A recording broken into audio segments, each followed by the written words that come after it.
bản địa Việt Nam bị chính phủ Việt Nam từ chối tại hội nghị của Liên Hiệp Quốc về cơ chế chuyên gia về quyền của người bản địa vào ngày 12 tháng 6 năm 2022. Sân dình dì rõ nân dình sẽ xí răng hưn sẽ xí thì báo chí Bray nục na yuan klin Việt Nam thâu cơm nuôi po gal ghé gal cơm nuôi Poland na dega là tập người chỉ chăng sân răng hưn hong có bút char kum dình nục na yuan klin màu tu ư nhu sẽ xí màu khắp ô nhu like màu sẽ sân các dân tộc bản địa của Việt Nam người thường được gọi là ăn nạc chữ chăng sân dinh Việt Nam phung nạc đề ga là tập người chỉ chăng phung pul đề ga dinh ăn yêu họ tiếp vào trong chữ dinh pul ăn nạc chữ chăng như màu lùm nuôi sẽ si còn heo crom lên nền cham đại diện các bộ tộc và bản địa tại hội nghị cơ chế chuyên gia về quyền của người bản địa tại Geneva vào ngày 16 tháng 7 năm 2022. Đây là cơ hội để bày tỏ ý kiến của mình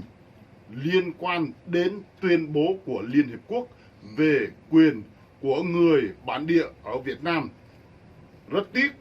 và kể từ khi tuyên bố của Liên Hiệp Quốc về quyền của người bản địa được công bố vào ngày 13 tháng 9 năm 2022, chính phủ Việt Nam đã phớt lờ và không công nhận người thường là dân bản địa. Tuyên bố vẫn không ảnh hưởng gì đến cuộc sống của nhân dân chúng tôi và Việt Nam, dường như không liên quan gì đến tuyên bố sẽ sẵn để bố sinh á rằng lách phung nạc chữ chăng phung nạc cái đề gà là tập ngư dình nuôi Poland như mong sẽ sĩ đề rây đồ tiếp suy lẽ thế là tập ngư chữ chăng dình đang yêu rây duyên lệch người thượng rây dình nạc chữ chăng làm nên lùm Việt Nam Canada sẽ sĩ phung mẹ crom là nên phung cham lu phung Việt Nam cần như lu snack biết ra thì cái bút char gum như đàm phán sẽ xí như đang công nhận Geneva công nhận dình Anakadega là tập người chi chăng rồi phung Anakadega chi chăng biết ra dần nhiều bác bỏ đó là làm sẽ sân dình gì các lại nên rồi bố như màu tu rồi dình nuôi Poland Pochar Pola biết là gì làm lại nên cái bút char gum rằng thâu lại sẽ sân có sẽ si tình cũ này vì những lý do này kể từ năm 1975 đến nay điều kiện sống đặc biệt là đối với người thượng ở Tây Nguyên trở nên tồi tệ hơn bao giờ hết trong lịch sử của chúng ta. Hiện nay chúng ta có nguy cơ mất toàn bộ nền văn hóa của mình. Rồi bùm sẽ sẵn đấng mang thôn sẽ si Rocklin nào bla miền Nam Việt Nam Hồng Nguyễn Văn Thiệu tặng Việt Nam thì nhu lẽ nắn lòng tru có Việt Nam rèn là hình đó sẽ si gen giếng nạc đề gá là tập người chữ chẳng như yêu người thượng đó hồng roạ sẽ si đó sắc tộc bản sắc đó dân tộc đó nuôi rê gen rê roạ rê chính Việt Nam rê nạc đề gá là tập người chữ chẳng rê như sẽ si duyên lệch mai mòn nền văn minh như tàn biến lịch gì sẽ si dấp đô đô rồi sung lâu sang lông oan sẽ si như bia chinh che đô đô rồi nhiều lịch gì mà là mẫu như anh ạ dinh yuan birai đọ con home rõ rồi đọ gru rồi tuôn con nuôi ai đừng rồi yuan birai gì rồi màu là màu san tàn năng cũng sẽ sân có dí lại nần kể từ khi những chủ nghĩa thực dân bắt đầu, người thường chưa bao giờ có cơ hội biết đến hạnh phúc của hòa bình và quyền tự quyết. 13.000 sinh viên Việt Nam đến Hoa Kỳ để học tập, nhưng không một người thường nào được phép nhập học. Người thường có rất ít cơ hội để phát triển, và điều này càng trở nên tồi tệ hơn dưới thời chính quyền Hà Nội. Đã bùm sẽ sân đấng mừng inuk prang re kẹ kre lẫn là Việt Nam rầy xin ngã rồi bố như màu trô cặp lô trội bầu sẽ xí hung hồng loạn hung dọn lịch sinh viên hung rèm đại học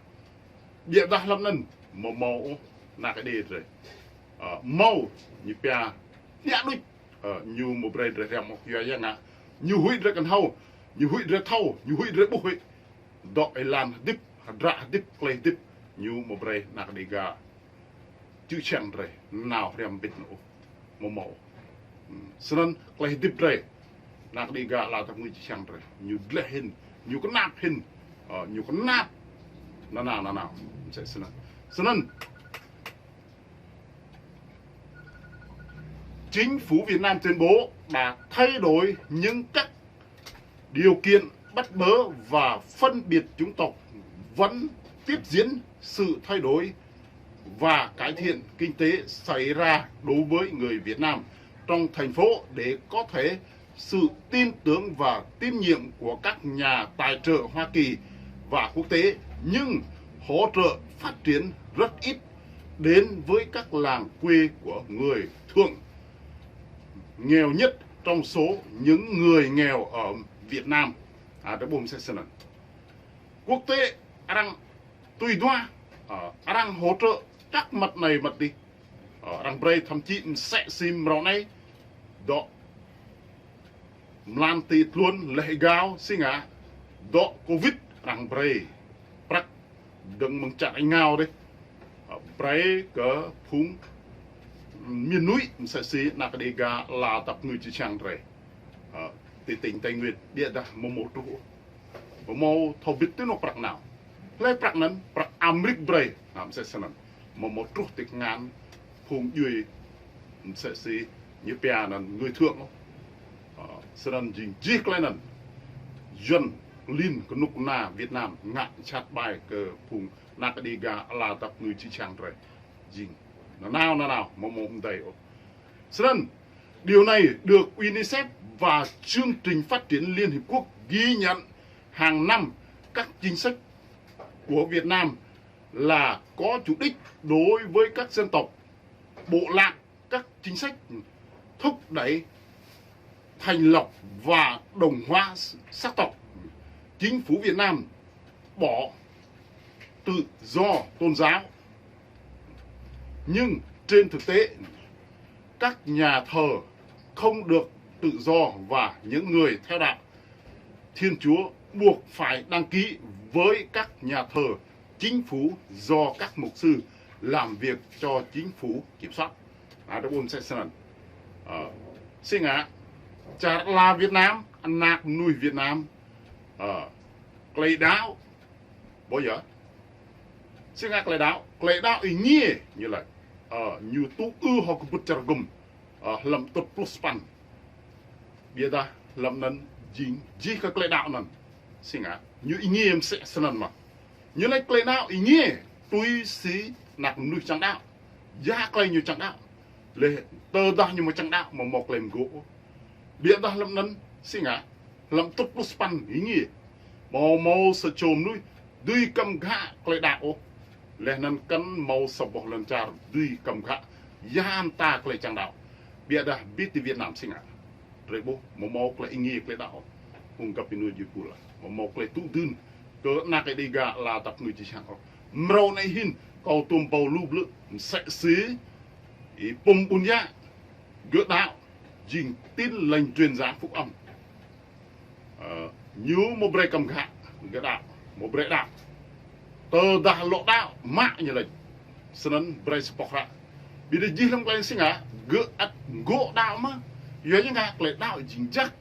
lại đạo chính các bạn lại đạo chính ý nghĩa ý nó hay nô phùng đạo chính lại đạo chắc chắn hơn lại bộ đạo cùng cụ cái đi sinh á chính như vậy sa bỏ buồn prong đúc tiếp lông trong chữ màu từ cầm phùng đạo lên nên phùng đạo chính sẽ si ăn nạc dạng rồi như vậy nạc lại ý nghĩa nạc lại ngay phùng đạo chính sẽ si ra cái lần là chính như bắt nhầm sinh dọ phùng đạo phùng hai mạng vậy đó sinh á cái nút na yuan clean Việt Nam mô bề đạo tôi thấy đạo sinh á như là đạo của mi đạo của prang đạo cơ fuluro lâm kề kan yang buồn rồi lên nào cho mi như vậy sân như một bề đạo gì klên nó sinh á jing ipum punya thì năm nay rồi 28 năm có bầu lưu lượng thun doa ai bầu doa pu doa có bút char gum bị cái bên của yoa cái clay mại pum lọ cỡ tầng năm 2019 mại pum để cỡ lúc ba thun tầng thì ra lại làm sẽ sân gì klen nần đó nần hay clay nhie clay đạo hả đó nần hệ